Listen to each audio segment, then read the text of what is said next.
Donc bonjour, donc si vous êtes arrivé à cette vidéo, c'est que normalement vous êtes déjà rentré dans le showroom. Alors qu'est-ce que c'est que ce showroom? Donc c'était un petit logiciel online fabriqué par Philippe Constantino, un professeur de SVT en France qui utilise un clavier français, ce qui fait que les lettres pour se déplacer sont un petit peu différentes en Amérique latine. Ce n'est pas ZQSD, mais les touches AQSD qui nous permettent de se déplacer. La touche C vous permettra de vous baisser, la touche majuscule d'avancer, un peu plus vite, d'accord, pour aller par exemple au fond de la salle. Donc l'idée c'est d'aller voir chaque crâne exposé, d'accord, de cette façon, et en allant voir ces crânes exposés, on va essayer donc de découvrir et d'aller connaître un peu mieux ces crânes. Donc par exemple ici j'en vois un tout au fond là-bas, hop, je vais essayer d'aller le voir. Avec le clic droit, je peux voir la main. Si je double-clique dessus, je vais ouvrir le logiciel Mesurim. D'accord? Donc, le temps que Mesurim s'ouvre, vous pourrez voir ici, sur Mesurim, il va falloir prendre les mesures du crâne, ce qu'on appelle faire des mesures de craniométrie. Ces mesures de craniométrie, vous avez un PDF, le Geniali, qui vous permet de voir qu'il va falloir légender 5 points. Le bregma, qui est le point de rencontre des sutures frontoparatiales et sagittales, en haut du crâne. Vous verrez, il est assez facile à trouver. Le nasion, c'est le point de suture entre les os nasaux et l'os frontal, ici, qui est du crâne. Le porion, c'est le point situé sur le bord externe le plus supérieur du trou auditif. Donc ici, en général, en arrière de la mâchoire, il y a un petit trou. Le point supérieur, c'est le porion.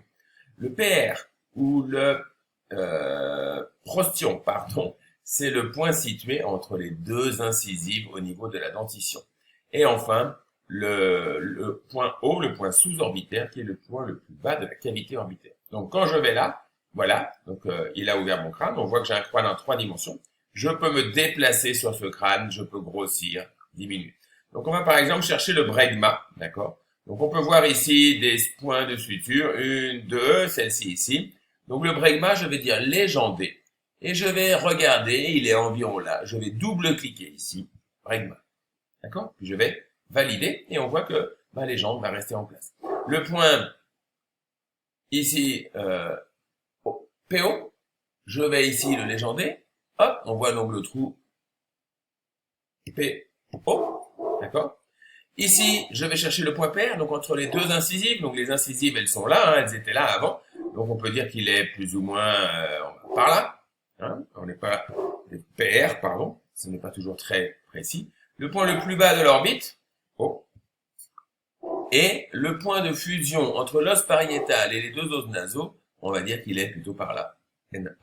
D'accord? Donc voilà, j'ai mis mes 5 points. Hein, donc je vérifie, j'ai mis mes 5 points. Donc maintenant, il va falloir prendre des mesures. Or ici, nous sommes en vue en 3 dimensions. La vue en 3 dimensions, c'est une perspective, comme le montre là, et un professeur de mathématiques nous montrerait clairement que les distances ici ne sont plus les mêmes que celles qui sont ici quand on est en perspective. Donc qu'est-ce qu'on va faire? On va enlever la perspective et on va passer en projection orthographique. On voit que le crâne a légèrement changé de forme et là, l'échelle apparaît. Donc ça nous permet de vérifier que nous sommes bien en projection orthographique, où les distances sont respectées quelle que soit la vue que je choisis. Et maintenant, il va falloir placer mon crâne le plus horizontalement possible, d'accord? Donc essayez de faire coïncider latéralement, verticalement les deux parties du crâne, d'accord? Donc voilà, par exemple, je vois les deux os, hop, je vais essayer de le mettre le plus horizontalement possible. Quand je pense l'avoir réussi, je vais prendre une photo pour passer en 2 dimensions. Quand je prends cette photo, je vois que je peux toujours zoomer. Je peux déplacer mon crâne, mais je n'ai plus moyen de le faire bouger en 3 dimensions. Et c'est à partir de là que je vais prendre les mesures de craniométrie.